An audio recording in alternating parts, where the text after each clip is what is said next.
retrouve pour une nouvelle vidéo, j'espère que vous allez bien. Moi en tout cas ça va super.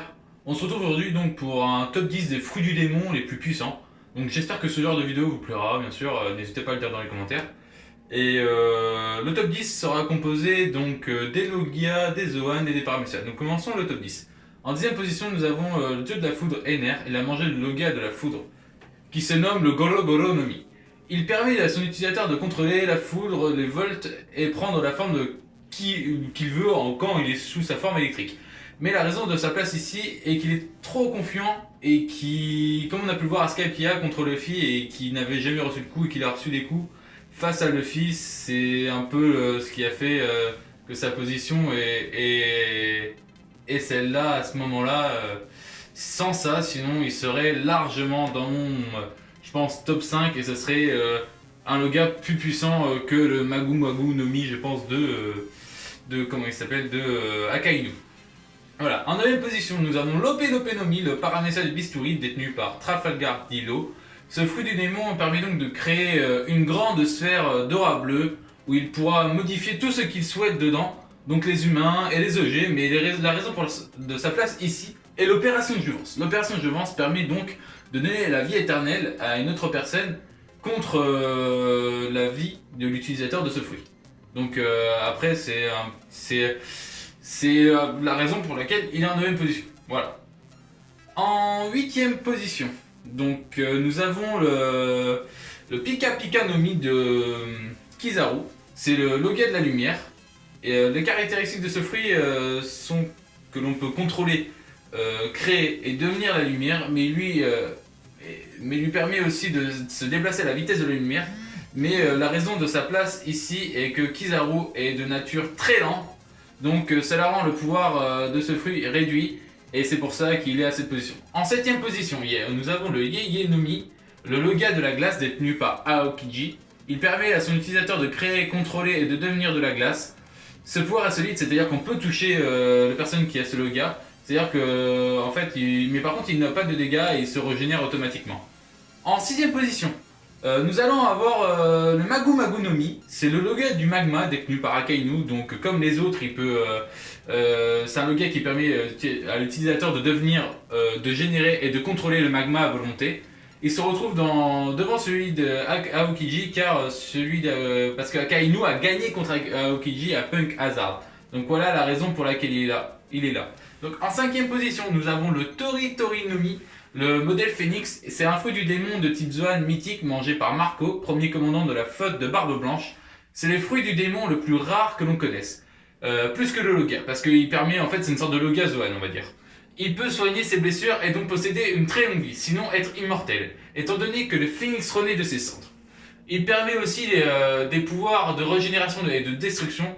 Tous les dégâts qu'il encaisse, il peut les répertorier sur une autre personne et il peut se transformer donc en phénix. En 4ème position, nous avons le fruit de Big Mom, le Soru Soru no Mi, fruit du démon de type Paramecia possédé donc par Big Mom, permet à son utilisateur d'interagir avec les âmes et la durée de vie des personnes de les rendre par exemple physiques et de les intégrer dans des animaux ou objets. Et les objets inanimés recevant une portion d'âme sont les zombies. Mais le point faible de ce fruit des démons, c'est bien entendu que parfois des personnes peuvent résister à la résistance de vie. Donc maintenant nous allons entamer notre top 3 des fruits du démon les plus puissants. Donc on va l'entamer dans quelques secondes. J'espère en tout cas que vous appréciez. Si c'est le cas, n'hésitez pas à vous abonner et à partager en masse. Ça me ferait plaisir. Donc en 3ème position, le fruit du démon de Kaido. J'ai pas trouvé le nom de ce fruit du démon, mais c'est un fruit du démon de type Zoan mythique, dont le nom exact est inconnu pour l'instant. Il lui permet de se transformer en dragon oriental, de la même façon que Momonosuke, comme on l'a pu le voir dans l'anime ou dans les scans. La principale différence étant que Kaido a une taille gigantesque en forme de dragon et qui semble contrôler ses transformations. Il y en a 2 ou 3. Il y en a une normale, une où il est à moitié dragon et l'autre où il est dragon complet. Ce pouvoir donne à Kaido une résistance hors du commun. Peu de personnes peuvent le blesser. La seule personne qui l'a blessé, c'est Oden Kuzuki, on le voit au niveau de sa cicatrice. Donc maintenant, on va entamer notre top 2. Nous avons le Gura Gura no Mi. C'est le fruit du démon de type Paramecia qui permet de transformer son utilisateur en homme tremblement de terre. Donc faire des tremblements, tout. On peut faire des tremblements avec ses pieds, avec ses mains, et il peut détruire tout sur son passage. Ce fruit a été mangé par Edward Newgate, mais fut volé par Marshall Dietrich, par des moyens mystérieux juste après la mort de son utilisateur. Ce fruit du démon a une réputation particulièrement effrayante dans tout l'univers de One Piece, car il serait capable de littéralement détruire le monde. Et maintenant, nous allons entamer le meilleur fruit du démon. Le premier, vous doutez de quel c'est le Yami Yami Nomi. C'est un fruit du démon de type Logia qui permet à son utilisateur de produire, devenir et contrôler les ténèbres, le transformant ainsi en homme ténèbres. Ce fruit fut mangé par Marshall Dietrich qui l'a volé au commandant de la 4e flotte de l'équipage de Barbe Blanche, Satch. Ce fruit est dit unique, même pour un Logia type Logia, parce qu'il doit encaisser les coups comparé aux autres Logas, mais il permet d'obtenir 2 fruits du démon, voire 3. Mais c'est une théorie qui n'est pas encore vérifiée. Elle sera vérifiée dans les jours à venir ou dans les mois à venir. Mais le fait de manger plusieurs fruits du démon est la raison de sa place ici, parce qu'il peut contrôler plusieurs fruits, donc plusieurs pouvoirs. Et s'il contrôlait, vu qu'il contrôle un des plus forts fruits du démon, il peut vraiment tout détruire sur son passage.